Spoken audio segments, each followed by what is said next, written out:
L'inflation peut se lire comme une vague à 3 étages, et qui sont en fait autant d'étages qui vont donner de la dimension immédiate et de la dimension plus structurelle. Et donc ce qui est important pour comprendre où va se conduire l'inflation, où va-t-elle aller, il faut bien pouvoir distinguer ces 3 dimensions qui la façonnent. La première des dimensions, c'est celle que l'on voit de manière très immédiate. Celle qui est née au lendemain du Covid, des difficultés d'approvisionnement, celle qui a été amplifiée par le choc venu du conflit en Ukraine. Et c'est une inflation qui procède de problèmes d'approvisionnement, qui procède également de déséquilibres temporaires majeurs entre de l'offre, de la capacité de production et une demande qui a été préservée pendant la période de confinement.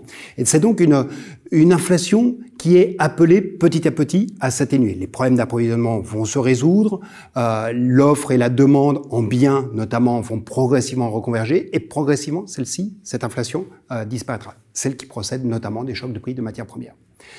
Pour autant, est-ce qu'elle aura entraîné une deuxième étape d'inflation, qui est celle d'une inflation un peu plus fondamentale, qui tient à ce deuxième étage. C'est le deuxième étage de l'inflation, c'est ce que l'on appelle la boucle prix-salaire.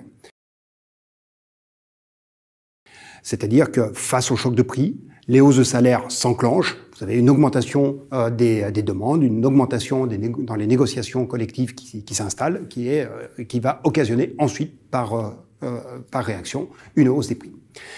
Les signaux que l'on a jusqu'à présent sont que cette boucle prix-salaire est clairement amorcée aux États-Unis. Elle est très nette désormais. En revanche, dans le cas de la zone euro et de la France en particulier, cette boucle est encore en train de se dessiner. Elle n'est pas véritablement amorcée, même si on en voit quand même plusieurs signaux.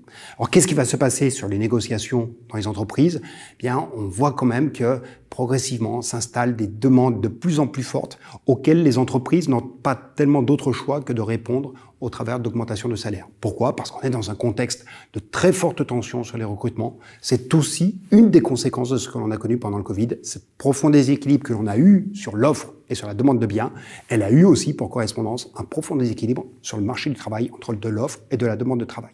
Donc il y a plutôt une mécanique qui est en train de s'enclencher. La question est de savoir où est-ce qu'elle va nous mener au final. Et donc c'est là que l'on passe sur la troisième vague, ou plutôt la lame de fond de l'inflation, à savoir est-ce qu'on est passé dans un moment où il y aura de l'inflation de manière structurelle. Et c'est vrai qu'il y a beaucoup d'éléments qui laissent à penser que désormais, on aura devant nous un petit peu plus d'inflation. Le premier élément, c'est bien entendu la transition énergétique. Parce que faire de la transition énergétique, c'est aller sur des modes de produire que l'on n'avait pas pris spontanément. Pourquoi? Parce qu'ils étaient a priori moins efficaces. Moins efficaces en économie, ça veut dire plus cher. Et donc, on est en train de basculer sur des modes de production qui sont plus chers, qui vont occasionner un déplacement de l'ensemble de la structure de coûts vers le haut. Ajoutons à cela des phénomènes comme un peu de retrait dans la mondialisation. Et la mondialisation a été le vecteur de baisse des prix pour les consommateurs. Donc si on a un peu de retrait, si on a des mouvements de relocalisation, ce seront des mouvements qui seront plus inflationnistes. Donc en fait, on voit bien qu'on a eu dans un premier temps ce choc de prix très immédiat sur les matières premières, qui progressivement se déplace vers les salaires et qui trouve aussi des fondamentaux, on va dire, plus structurels. Où est-ce que cela nous met l'inflation ? Probablement plus sur le régime de 1% que l'on a eu pendant les années 2010, qui était probablement un régime encore marqué par des mécaniques déflationnistes. Et désormais, on sera probablement plus souvent au-dessus de 2%, sans aller durablement à des rythmes de progression de 5%. Si vous voulez, pour nous, à Rexecode, ce que l'on imagine, c'est une inflation aux environs de 3-4%, parce que les conditions de la production sont en train de se changer. Alors, qu'est-ce que cela veut dire pour les taux?